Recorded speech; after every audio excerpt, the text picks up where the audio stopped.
In the previous video, we had like a basic introduction on what colligative properties are. Basically, these are the properties which depend upon they just depend upon the number of moles of the solute, and it does not depend really on anything else like the nature. Those are colligative properties. So the first one we are going to be talking about is relative lowering of vapor pressure. Now, relative lowering of vapor pressure, you already learned it a couple of videos ago when we discussed the solubility. Basically, actually it's not the solubility, that's from equilibrium. The vapor pressure of solutions of solids and liquids. So basically, when you have a solid substance getting added to a solvent, so what happens is when it basically the solid is non-volatile, so initially the vapor pressure will only be because of the liquid, but over when you add the solid to it, the solid particles are not going to evaporate, they're not going to convert into the vapor phase. And so and then there is a significant decrease in the vapor pressure because of the addition of the solid particles. We did discuss that in detail in that video. I will put the link in the description below. So basically, because the non-volatile solute is getting added to the solvent, there will be a decrease in the vapor pressure of the solvent, and this in turn we'll be talking about in terms of relative lowering of vapor pressure. So we know this is because the solid particles are not going to get converted into the vapor phase, and because of that they'll basically hold more liquid molecules back. So first of all, we are going to consider XA to be mole fraction of solvent. XB is the mole fraction of the solute, which is basically our solid. PA naught will be the vapor pressure of pure solvent, which is what we've been learning for a couple of topics by now. PA is the vapor pressure of the solvent over the solution, this solution. So it's basically a solution of,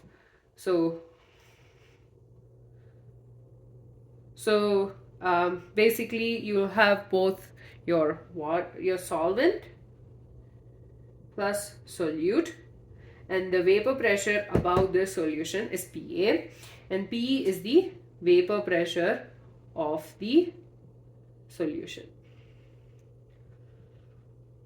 Now, because now we know, and there is a reason we've not written PB and PB not, because it's a solid and it does not get converted to the vapor phase. So it's going to stay in the liquid. It's not going to convert because we are considering it to be a non-volatile solid. So the vapor pressure is only going to be the vapor pressure of the solvent and not the solute. So because we know the vapor pressure is only because of the vapor pressure of the solvent, so the vapor pressure, we're just calling it VP, so VP of the solvent over the solution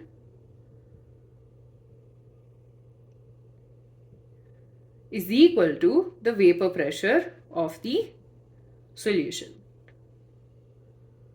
So PA is equal to P, which is basically PA is equal to P. That's what we're getting from the fact that the vapor pressure is only because of the solvent particles. So according to Raoult's law, we know that PA equals to PA naught XA, and PA is equal to P. So P equals to PA naught XA. Okay, so P equals to PA naught XA. Now the value of XA is always less than 1. So the value of PA will always be the value of P will always be less than that of PA.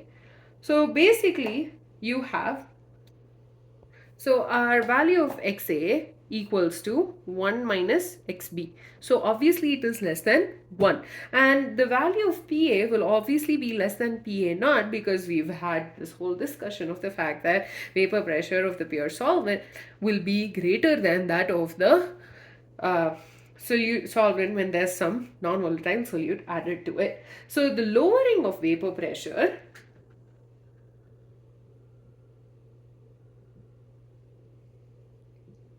will be delta PA, and that is equal to PA naught minus PA. And PA naught is the vapor pressure of the pure solvent. PA is the vapor pressure of the solvent over the solution, and the lowering of vapor pressure, that is delta PA, is equal to the vapor pressure of the pure solvent minus the vapor pressure of the solvent over the solution, because that will obviously be less because of the fact that we've added a solute, non-volatile solute to it. Now we know PA naught is going to stay the same, but you can substitute this for this. So we'll write PA naught XA. Okay, now we know that so PA naught can be taken out in common, and it will be 1 minus XA. Now XA plus XB equals to 1. So XB will be equal to 1 minus XA, because mole fraction of the solution containing two components will be, the total mole fraction will be equal to 1. This is something we learned at the beginning of this unit, and you also definitely learned it last year. Do not expect you to remember that, but this you should have learned it by now. And if you don't have a clarity on that, I would highly recommend going back to the basics and understanding those concepts. So delta PA will be equal to PA naught into XB. Okay, so PA naught into XB. Now we can say delta PA by PA naught equals to XB. Or we can say PA naught minus PA divided by PA naught equals to XB. Now this is the lowering of vapor pressure, and this is the relative lowering of vapor pressure. Basically, PA naught minus PA divided by PA is the relative lowering of vapor pressure. So PA naught minus PA represents the decrease in vapor pressure during the formation of the solution, whereas this whole thing represents the relative lowering of vapor pressure. Okay, so the numerator shows that it's just the lowering of vapor pressure, whereas the denominator, like when you have both the numerator and the denominator, that's the relative lowering of the vapor pressure. So from this we are getting a very important relation, that is the relative lowering of vapor pressure for an ideal solution that has a non-volatile solute is equal to the mole fraction of the solute. So the relative lowering of vapor pressure containing an ideal solution having a non-volatile solute is equal to the mole fraction of the non-volatile solute. So we have a relationship between the relative lowering of vapor pressure and the mole fraction of the solute. So if there are multiple non-volatile solutes, now the vapor pressure will be dependent on each of the mole fractions of different solutes. Now if you notice, we got the relationship to be just about the value of XB, which is the mole fraction. We did not say, oh, okay, fine, if it's this particular substance, it's different. Whereas if it's another substance, the lowering of vapor pressure is relative lowering of vapor pressure is different. No, we just got a relationship between the relative lowering of vapor pressure and the mole fraction. So basically, the relative lowering of vapor pressure is only dependent on the concentration of the solute, making it a colligative property. So this is the relative lowering of vapor pressure. It's dependent only on XB, which is the mole fraction. So for an ideal solution, which has a non-volatile solute dissolved in it, the relative lowering of vapor pressure is equal to the mole fraction of the solute, and we're not considering the nature of the solute, which means which makes relative lowering of vapor pressure a colligative property. In the next, so basically that's all we're going to do for this video. In the next video, we'll obviously be discussing the determination of molar mass of the solute from relative lowering of vapor pressure.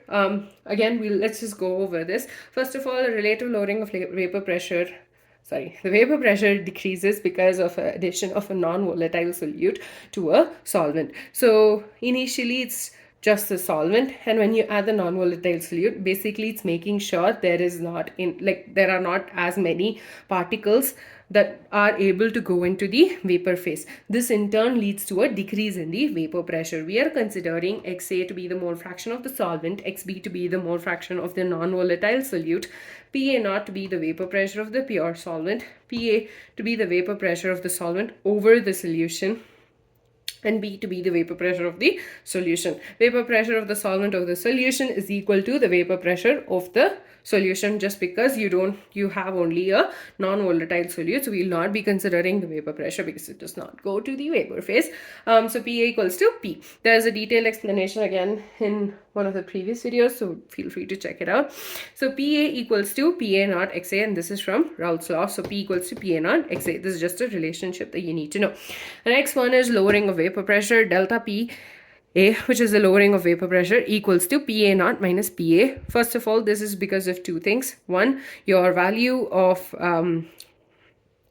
PA will always be less than that of PA naught, because there has been a decrease in the vapor pressure because of the addition of the non-volatile solute. And another thing is that it's also because the value of XA will obviously be less than 1 because of the fact that you have just two components and it's 1 minus XP, so it'll obviously be less than 1. So the value, so this is less, and then this and this is lesser than this because of whatever we discussed.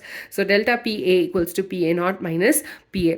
So that's equal to PA naught minus PA naught XA, because we got that from here, Raoult's law. And then we took out PA naught in common, and then 1 minus XA is nothing but XB, because mole fraction of two components of the solution is equal to 1. So delta PA equals to PA naught XB, and delta PA by PA naught equals to XB. And we know delta PA equals to PA naught minus PA. So this delta PA naught minus PA is the lowering of vapor pressure, and divided by PA naught, it becomes the relative lowering of vapor pressure. So the relative lowering of vapor pressure of an ideal solution containing a non-volatile solute is equal to the mole fraction of the solute, since we are considering only the concentration of the solute and not what its nature is. This particular property is a colligative property. And I hope all of that made sense. If you have multiple non-volatile solutes, the sum of the mole fractions will be, the sum of the individual mole fractions of the different solutes, it'll be like the vapor pressure will be dependent on the sum of the mole fractions of the individual solutes. With that, we're done with the basic idea of relative lowering of vapor pressure. In the next video, we will be discussing determining the molar mass of the solute from relative lowering of vapor pressure.